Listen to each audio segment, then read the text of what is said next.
We are here. We are waiting. Transformers Rise of the Beast is right around the corner, and there's a lot to catch up on for this movie, so whether you're a longtime fan looking for a quick refresher or you're completely new to the series, this video is for you.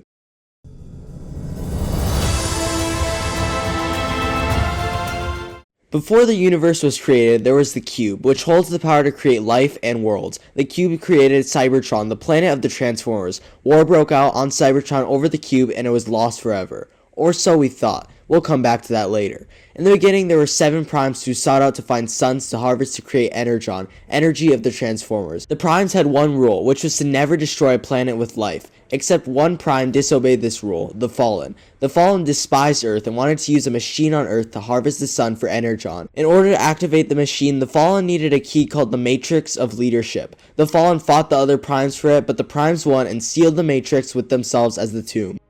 65 million years ago, the dinosaurs were wiped off by an alien civilization known as the Creators, who covered Earth with an alloy that would one day be known as Transforium, using devices known as seeds. So everything you learned in like 4th grade science about the dinosaurs is completely wrong. And then in 484 AD, King Arthur takes his knights and soldiers into a fight they have no chance of winning. Realizing this, he asks the magician Merlin for assistance and has him bargain with a Cybertronian knight. The knight enlists the help of the Gestalt knight Dragonstorm and provides Merlin with a staff capable of wielding ultimate power. Dragonstorm helps the knights and vanquishes their enemies. We jump to 1987 during the Cybertron War, and they are being attacked by the Decepticons. Sorry, that's kind of hard to say. The might of the Decepticons is too much for our Transformers, who are called Autobots, and they must retreat to other planets. One of these Autobots is Bumblebee, perhaps one of the most recognizable Autobots. Bumblebee is sent by Optimus Prime to find refuge on Earth and to set up a base for other Autobots to join. Bumblebee crash-landed on Earth right in the middle of a military training ground called Sector 7, which is totally the wrong place to visit. But Bumblebee isn't the only Cybertron native that decides to drop by, because minutes later he's attacked by a Deceptico, and during this attack Bumblebee loses his ability to speak. Then we meet Charlie Watson, a teenager from Brighton Falls, California. While working around at a mechanic shop, she discovers an old yellow Volkswagen Beetle, which happens to be Bumblebee. However, turning on the Beetle, it sends Bumblebee's signal to the Decepticons. Sorry, that's still really hard to say. After some hard-fought negotiating, Charlie gets the Beetle, aka Bumblebee. When she gets back home, Bumblebee transforms and Charlie finds out who Bumblebee really is. And in my opinion, the way Bumblebee reacts is kinda cute. He's like a little kid in a new place. Charlie and Bumblebee have a walk and talk in the woods. Well, mostly Charlie because Bumblebee can't talk, and Charlie learns about the war on Cybertron. In the process of fixing Bumblebee's stereo, she discovers that he's not a fan of Rick Astley. Try this.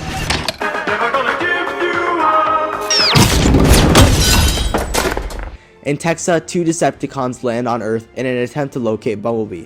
Dr. Powell, accompanied by the Sector 7 team, strikes a deal with the Decepticons, which gives them access to the US satellite network. But bad news, the Decepticons find Bumblebee and Charlie.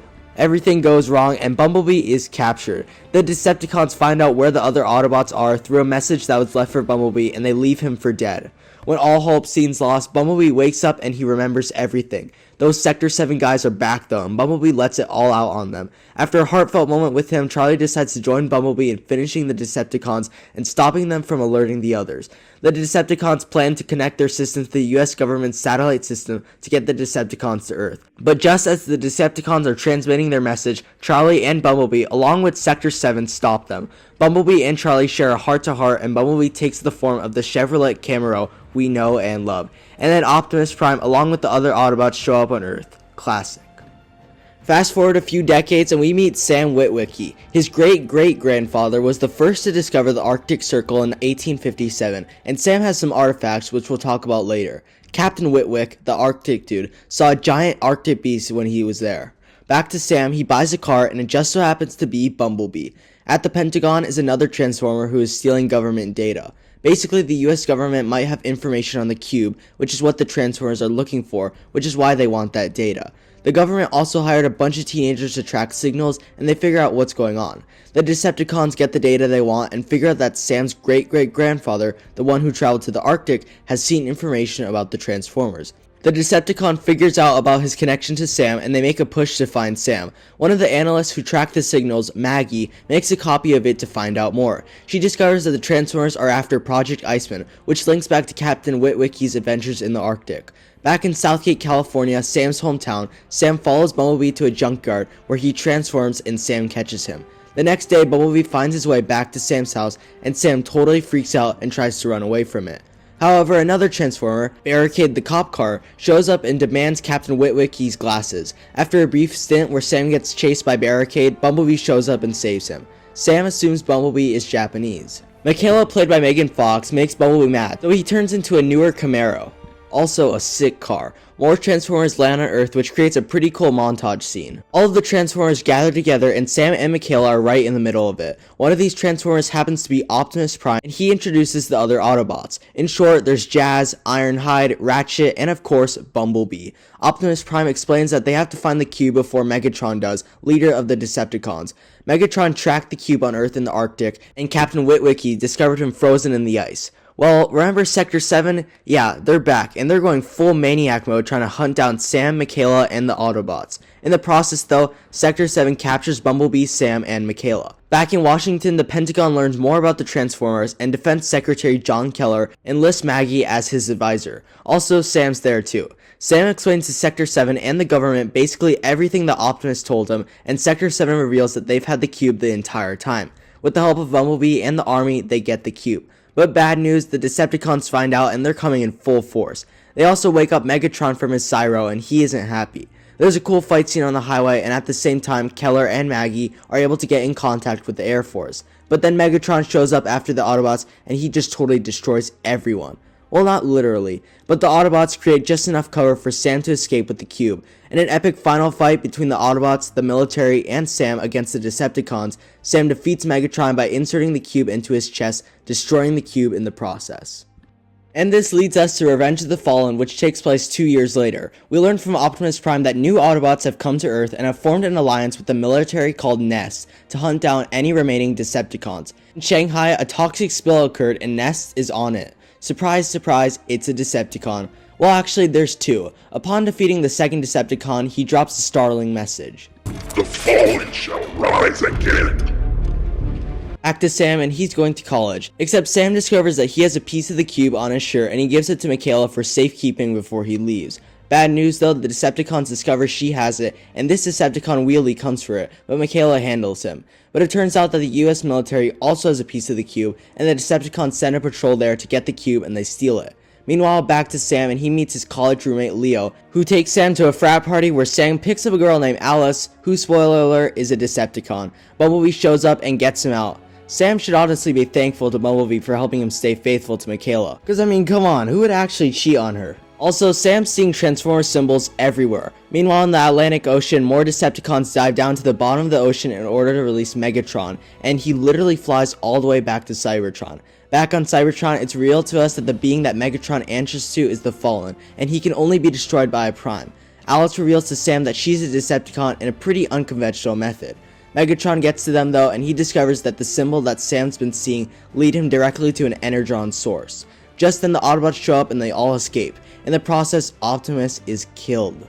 With Earth's protector gone, the time for the Decepticons is now, and the people of Earth are no match for the Decepticon advance, and they're after Sam.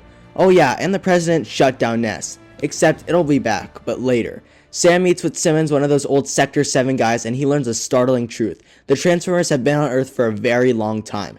That Decepticon that went after Michaela, Wheelie, tells them that there are older Transformers than the Decepticons or the Primes called Seekers, who can lead Sam to the Energon source. And as it turns out, there's a secret at the Smithsonian. Except it's a Decepticon whose name is Jetfire and changed sides to that of the Autobots. Apparently he was sent to Earth by the Fallen to find Energon, and he transports all of them to Egypt. Remember all that stuff I mentioned in the beginning? You know, the Matrix and all that? Basically, if the Fallen finds the tomb of the Primes, we'll all be dead, so Sam and his crew need to stop him. Jetfire tells them that they need to go to the Dagger's Tip, which is basically the end of the Red Sea, and this same power that the Fallen wants can resurrect Optimus too. Anyways, using some astrology, they find the tomb and along with it the key, except the key is a bunch of dust. The military drops Optimus off with them, except the Decepticons find them too. And I'm talking about a lot of Decepticons, and they want Sam, but Bumblebee totally saves him. Simultaneously, Simmons gets in contact with the US Navy and tells them to bring out the big guns. Sam totally dies, and the Primes tell him that it is his destiny to save Optimus, so he comes back to life and does just that. But in the chaos, the Fallen gets the key. Jetfire sacrifices himself to make Optimus strong again, and he destroys the sun-killing machine, defeating the Fallen in the process. In the 1960s, during the Cybertron War, the Autobots have a remaining Hope object that crashed on the moon. This is a teleportation device, which was the point of the Apollo 11 landing. The US sent Armstrong to the moon, but the Autobots in the crashed ship were already deceased. Currently, Sam can't seem to land a job despite saving the world twice. He's with Carly Spencer and eventually gets hired at Accurata Systems. The Autobots find a fuel cell for a missing ship and learn from the Secretary of Defense that was used at Chernobyl with disastrous results. Optimus finds lost Autobot technology to save them and rescue Sentinel Prime from the crashed ship on the moon. In Africa, Megatron and his Decepticons stay and use the Ark's fuel cell as a trap to attack the Autobots on the moon. Sam's co-worker Jerry is colluding with Decepticons and hands over crucial documents to Sam before getting assassinated. Sam escapes work and tells the government about the Decepticons' return, but they don't believe him. Bumblebee rescues Sam. Optimus receives Sentinel Prime with the Matrix. Sam contacts Simmons and shares that the Decepticons have returned. After researching, they discover 2 Russian astronauts residing in the US with vital intel. Russians reveal Arc picture. Sam deduces the Decepticons' plan for Sentinel Prime as Space Bridge operator. Sam and the Nest agency race to secure Sentinel, but he unexpectedly deflects the Megatron and activates his Space Bridge, allowing swarms of Decepticons to enter. Sam warns Carly about Carly's boss being a Decepticon collaborator. The boss hires Sam to find Optimus and the Autobots' plan, while the Pentagon deports the Autobots. Autobots take off, but a Decepticon destroys the ship. Carly's boss Dylan reveals a sinister plan. The Decepticons aim to rebuild Cybertron on Earth using humans as slaves before destroying Chicago and its inhabitants. Sam arrives in town, focused on reaching Carly safely. Amidst a Decepticon attack, Optimus appears just in time. All Autobots appear, including Optimus. Bumblebee assists Sam in finding Carly, who they locate after their ship crashes. They alert the military of their situation. A brawl erupts between military and Decepticons as pillars to the space bridge are located with Sam and Carly's aid. Decepticons strike the hideout, but they manage to flee. Optimus defeats Shockwave and destroys the bridge using his arm cannon. He fights Sentinel as Carly locates Megatron. She reminds Megatron of Sentinel's survival while Sentinel defeats Optimus and severs his arm. Megatron attacks Sentinel to reclaim his position of power and declares that Earth is his. Dylan activates a toppled pillar which Sam attacks and kills him. Bumblebee destroys the space bridge, causing the destruction of Cybertron. Megatron offers an insurance truce to Optimus Prime. Optimus rejects and beheads Megatron. Sentinel Prime attempts to defend himself, but Optimus sees the truth and eliminates him with Megatron's shotgun. Sam and Carly reunite as the Autobots make Earth their home and vow to defend it. After the Battle of Chicago, the public turn against the Transformers. The Autobots are believed to have a sanctuary but are actually being hunted by Cemetery Wind, a corrupt CIA group led by Harold Attinger, who sees all Transformers as threats. Lockdown, a Cybertronian assassin, aids them in finding Optimus Prime and killing any Autobots who won't reveal his location. He promises Attinger seed if they catch Optimus. Lockdown finds and eliminates Ratchet for not revealing Optimus Prime's location. Optimus, injured in Mexico City and posing as an antique truck, is discovered by Cade Yeager, a struggling inventor from Texas. Cade's daughter and partner want Optimus surrendered, but he repairs him to learn.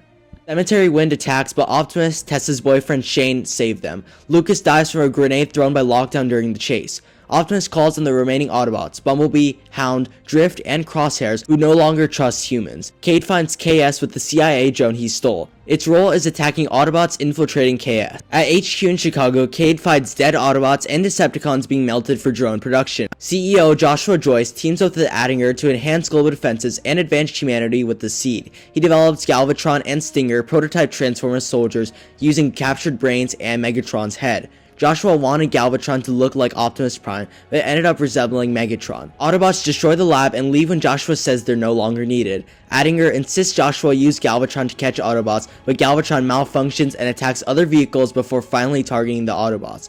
Galvatron fights Optimus, becomes uncontrollable, Lockdown appears and takes Optimus and Tessa, leaving Cade and Shane heartbroken. During Lockdown's hover over Chicago to deliver the seed, Cade, Shane, and Autobots sneak aboard to rescue Optimus and Tessa. They hijack a smaller ship with more Autobots called the Dinobots before lockdown departs Earth. Autobots tell Cade that Galvatron is actually Megatron, planning to use 5 Chevrolet Traxxas, a Dodge Caravan, a Mack Terra Pro garbage truck, and a Pagani Huayra as Decepticon drones to take over the world. They start with Hong Kong while KSI uses the seed to make Transformium. Cade tells Joshua, who has a change of heart and agrees to give the seed with Darcy and Su Yuming's help. Galvatron wakes up and a battle starts in Hong Kong. Autobots fight Cemetery, Wind, and drones. Optimus sets Dinobots free, wins their loyalty, and they help Autobots win. Lockdown captures Optimus and Dinobots with a magnet. Optimus fights Lockdown at a factory after disabling the magnet. Galvatron escapes, promising to return. Optimus directs the Autobots to guard the Jaegers and heads into space with the seed, declaring his intention to confront the creators. Transformers The Last Night takes place 5 years after Age of Extinction. Optimus Prime, the leader of the Autobots, is missing and Earth faces a new danger, an ancient artifact known as the Staff of Merlin. This staff has the power to bring Cybertron, the Transformers' home planet, to Earth. Both the Autobots and the Decepticons are interested in obtaining the staff, as it could shift the balance of power in their favor. Cade Yeager, a human ally to the Autobots, discovers a talisman that marks him as the Last Knight, the one chosen to protect the staff. He is joined by an Oxford professor named Vivian Wembley and an Autobot named Bumblebee. Together they embark on a mission to find the staff and prevent its catastrophic consequences. During their journey, they learn that the staff is tied to the legend of Merlin and that its true purpose is to restore life to Cybertron. They also encounter a powerful sorceress named Quintessa, who manipulates Optimus Prime and convinces him to join her side. Optimus Prime's allegiance shift creates a rift among the Autobots, but Cade and his team remain determined to save both Earth and their Autobot friends. As the battle intensifies, Cade and Vivian uncover a hidden spaceship beneath Stonehenge, which holds the key to restoring Cybertron. They awaken a legendary Transformer known as Dragonstorm, a 3-headed dragon, to aid them in their fight against Quintessa and the Decepticons. In a climactic battle, the Autobots and their human allies face off against Quintessa and her forces. The TRF, realizing the true threat, switches sides and joins the fight against Quintessa. Optimus Prime regains his true purpose and fights alongside his fellow Autobots to stop Quintessa's plan and save Earth. In the end, Cade and Vivian successfully restore Cybertron to its rightful place, averting the destruction of Earth. Optimus Prime, realizing the importance of coexistence, leaves Earth to seek a new purpose among the stars. The film concludes with the Autobots vowing to protect Earth from any future threats and continuing their battle against the Decepticons. Alright, so when does Transformers Rise of Beasts take place in all of this? Well, it actually takes place in 1994, which would set it after Bumblebee but before Transformers. Thanks so much for watching, everyone. I hope you enjoyed this Transformers recap, and I hope you all enjoy Rise of Beasts on June 9th. Oh hey, it's me again. While you're here, why don't you click on one of the 2 videos presented to you, and be sure to click that subscribe button so you don't miss any future videos. Alright, see ya.